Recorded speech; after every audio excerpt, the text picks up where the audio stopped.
Yeah, he speaks. That's really right. Well. Okay, let's go ahead and call to order the council meeting of East Grand Forks for Tuesday, February 18th, 2025 at 5 o'clock. Will the city clerk please call roll? Mayor Mark Olsted, Council President Brian Larson. Here. Council Vice President Tim Riepel. Here. Council Members Tammy Schumacher. Here. Ben Pukshavinsky. Present. Dale Helms. Here. Donald Casney. Here. Karen Peterson. Here. All right, we have a quorum. Please stand for the Pledge of Allegiance.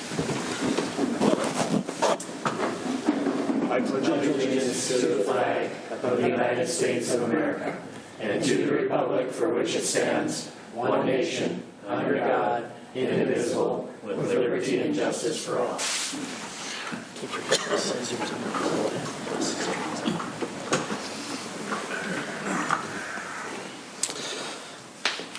Okay, open forum, an opportunity for members of the public to address the City Council on items not on the current agenda. Items requiring council action may be deferred to staff or boards and commissions for research and future council agendas if appropriate. Anybody here for open forum? I see none. Let's move on to the approval of minutes. Consider approving the minutes of the council meeting for the East Grand Forks City Council, February 4th, 2025. Move. Moved by Pukshavinsky. Second. Second by Riepel. Any questions or discussions? I see none. Roll call, please. Larson. Yes. Peterson. Yes. Schumacher. Yes. Pukshavinsky. Yes. Riepel. Yes. Helms. Yes. Casney. Yes. Motion passes. Scheduled bid lettings, there are none. Scheduled public hearings, there are none. Consent agenda. Items under the consent agenda will be adopted with one motion. However, council members may request individual items to be pulled from the consent agenda for discussion and action if they choose. Would any of the council members like to have an item pulled? I see not. I'll be looking for a motion on items 2 and 3. Move. Move by Helms. Second. Second by Peterson. Any questions or discussions? I see none. Roll call, please. Larson. Yes. Peterson. Yes. Schumacher. Yes. Pukshavinsky. Yes. Riepel. Yes. Helms. Yes. Casney. Yes. Motion passes. Acknowledge receipt of reports of officers, boards, and commissions. Regular meeting minutes of the Water, Light, Power, and Building Commission for January 15th, 2025. Communications, there are none this week. Old business, there is none. New business, item number 5, consider approving the 2-year extension of the lease agreement between the City of East Grand Forks and the State of Minnesota for use of the office space in the Park Shop as a driver exam station through June 30th, 2027. Move. Moved by Riepel. Second. Second by Pukshavinsky. Any questions or discussion? Roll call, please. Larson. Yes. Peterson. Yes. Schumacher. Yes. Pukshavinsky. Yes. Riepel. Yes. Helms. Yes. Casney. Yes. All right, motion passes. Item number 6, consider approving the project plan for the Recreation Facility Improvement Project, which will be funded with the approved local sales and use tax for improvements to the Civic Center Sports Complex and improvements to the VFW Memorial Arena. Move. Moved by Riepel. Second. Second by Peterson. Any questions or discussion? Mr. Hutton. Right, thank you, Council President, Council members. We're preparing all the documents to send the sales tax ordinance that you recently approved and support materials, background work to the Department of Revenue so that the sales tax can go into effect July 1st of this year. In the requested documents, one item the Department of Revenue asked for was approval of minutes from the council that you had formally approved the project plan. And going back through all the resolutions you've passed in the prior couple of years all speak to this project, but we hadn't formally put this plan as presented at previous work sessions in front of you for approval. So by doing that tonight, we'll get that document signed and be able to send everything in a bundle to the Department of Revenue. Thank you. Any further questions or discussion? I see none. Roll call, please. Larson? Yes. Peterson? Yes. Schumacher? Yes. Pakshavinsky? Yes. Riepel? Yes. Helms? Yes. Caseby? Yes. Motion passes. Claims. Consider authorizing the city administrator, clerk treasurer to issue payment of recommended bills and payroll. Move. Second. All right. I'm going to say that's Pakshavinsky and Casby. Any questions or discussions? I see none. Roll call, please. Larson? Yes. Peterson? Yes. Schumacher? Yes. Pakshavinsky? Yes. Riepel? Yes. Helms? Yes. Caseby? Yes. All right. Motion passes. Moving on to council staff reports. Mayor Olsted is absent today. Councilmember Schumacher. I have nothing tonight. Thanks. All right. Thank you. Councilmember Pakshavinsky. I have nothing to add. All right. Thank you. Councilmember Riepel. Nothing. Councilmember Helms.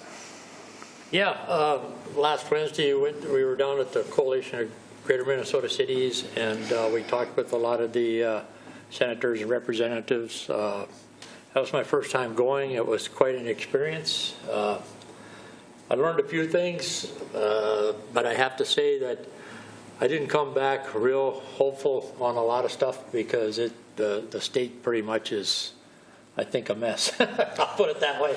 I don't know how else to say it. But it was interesting. I mean, everybody we talk to understands our issues, our problems, but to get anything done this year's probably looking pretty slim the way it sounded. But we'll just have to keep pounding at them. But it was a fun trip, and I enjoyed going. Thanks. All right. Thank you. Councilmember Casby. Nothing, thank you. Thank you. Councilmember Peterson. To continue on with the scenario of events taking place in the community, on the weekend of February 7th through the 9th, the East Grand Forks Blue Line Club, in conjunction with Parks and Rec, hosted the North-South Challenge Hockey Tournament. The tournament brought 10 of the top teams from the state of Minnesota to East Grand Forks. The tournament featured teams from Edina, Minnetonka, Moorhead, Warroad, and Woodbury. Over 210 hockey players competed over 3 action-packed days of games. Minnetonka won the Pee Wee AA Division Championship for the second year in a row.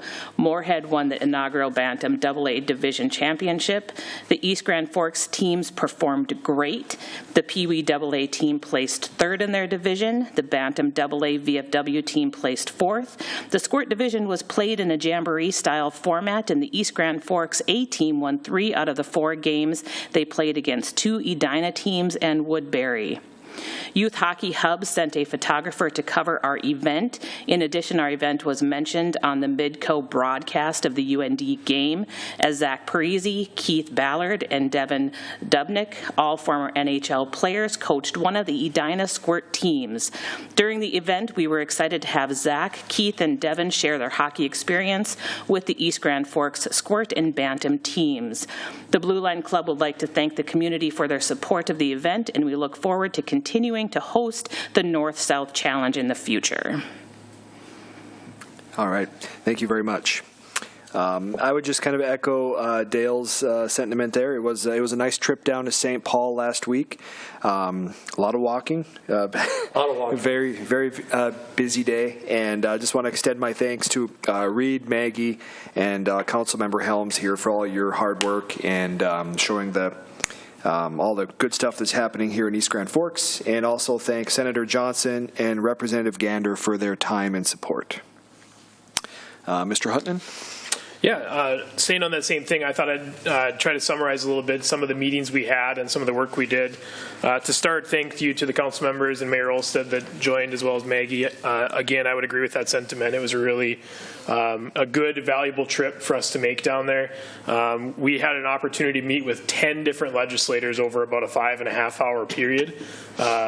And as Mr. Larson said, put on quite a few miles. It was about a half-mile walk from the Senate building to where the House is being located in the Centennial building.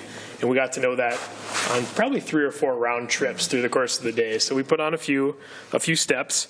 Really valuable meetings, though. We jointly met as a group with the city of Moorhead for 4 of the 10 meetings we had with members that were on the are on either the House or Senate Tax Committee with a shared agenda to support increased scope in the use or eligibility of the border cities enterprise credits.